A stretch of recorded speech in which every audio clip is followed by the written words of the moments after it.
सोचिए, अगर किसी इंसान के पास दुनिया की सबसे बड़ी ताकतवर नौकरी हो, इज्जत हो, सुरक्षित भविष्य हो और फिर भी वो सब कुछ छोड़ दे।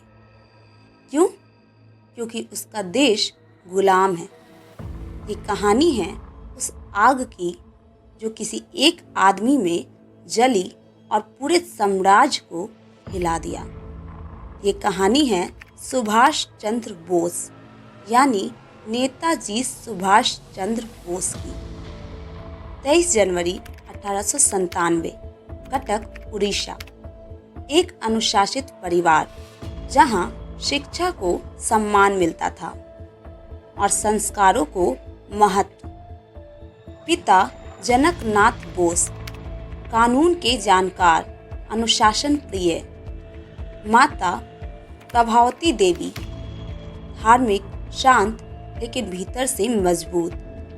सुभाष बचपन से ही बाकी बच्चों से अलग थे। जब दूसरे बच्चे खेलते थे, सुभाष किताबों में भारत का इतिहास ढूंढते थे। उनके सवाल साधारण नहीं थे। वो पूछते थे, हम अपने ही देश में पराधीन क्यों हैं? यही सवाल धीरे धीरे उनकी पहचान बन गई। कॉलेज के दिनों में सुभाष की सोच और तेज हो गई। अंग्रेज प्रोफेसर भारत का अपमान करते, अधिकांश छात्र चुप रहते, लेकिन सुभाष नहीं। एक दिन एक अंग्रेज शिक्षक ने भारत को असभ्य कहा। सुभाष खड़े हुए, आवाज कांपी नहीं, और वहीं विद्रोह हो गया। नतीजा कॉलेज से निष्कासन। लेकिन उस दिन सुभाष हार नहीं गए। उस दिन एक क्रांतिकारी पैदा हुआ। इसके बाद सुभाष इंग्लैंड गए। लक्ष्य साफ था, इंडियन सिविल सर्विस। वो परीक्षा जो भारत में सिर्फ गिने चुने लोग पास करते थे। दिन रात पढ़ाई, अनुशासन, संयम, और नतीजा पूरे भारत में चौथा स्थान। घर में खुशी थी, समाज में गर्व, लेकिन सुभाष के भीतर तूफान चल रहा था। एक तरफ अंग्रेजी हुकूमत की सेवा, दूसरी तरफ गुलाम भारत। कई रातों तक वो सो नहीं पाए और फिर इतिहास बदलने वाला फैसला। उन्होंने ICS से इस्तीफा दे दिया क्योंकि गुलामी की नौकरी उन्हें स्वीकार नहीं थी। भारत लौटकर सुभाष सीधे आज़ादी की लड़ाई में कूद पड़े। कांग्रेस से जुड़े, देश भर में यात्राएं की। जहां जाते युवाओं में नई ऊर्जा भर देते। उनके भाषण लोगों को झकझोर देते। वो सिर्फ नेता नहीं थे, वो प्रेरणा थे। लेकिन यहीं से मतभेद शुरू हुए। महात्मा गांधी देश के सबसे बड़े नेता थे। सुभाष उनका सम्मान करते थे, लेकिन दोनों की सोच अलग थी। गांधी मानते थे अहिंसा ही रास्ता है। सुभाष मानते थे अहिंसा के साथ संगठित ताकत भी जरूरी है। यही अंतर धीरे धीरे गंभीर होता गया। कांग्रेस के भीतर दबाव बढ़ा और सुभाष को अलग रास्ता चुनना पड़ा।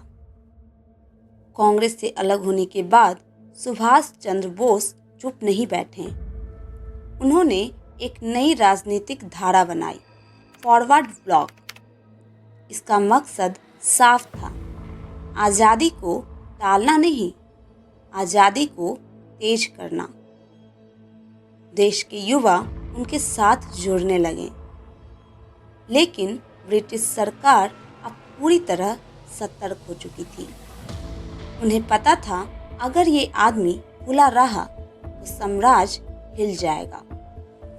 ब्रिटिश सरकार ने नेताजी को फिर से गिरफ्तार कर लिया।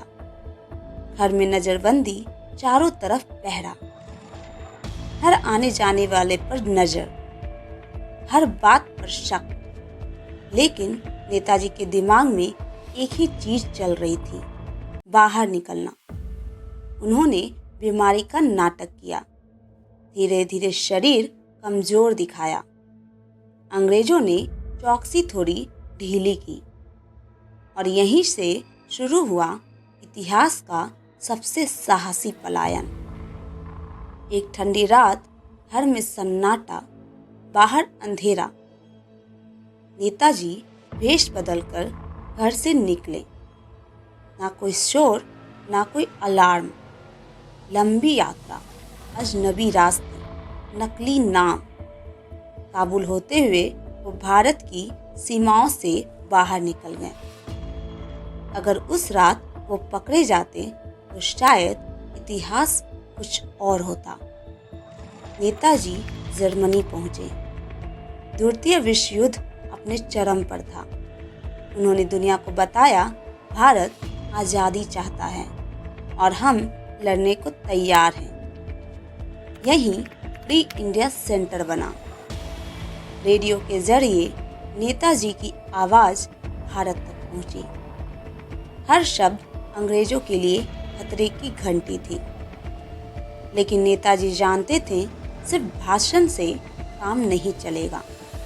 उन्हें सेना चाहिए थी। जर्मनी से एक खतरनाक समुद्री यात्रा के बाद वो पहुंचे जापान।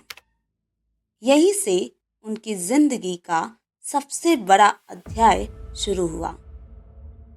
जापान और दक्षिण पूर्व एशिया में हजारों भारतीय सैनिक मौजूद थे। वे वो लोग थे जो पहले अंग्रेजी सेना में थे। नेताजी उनके सामने खड़े हुए और बोले, तुम मुझे खून दो, मैं तुम्हें आज़ादी दूंगा।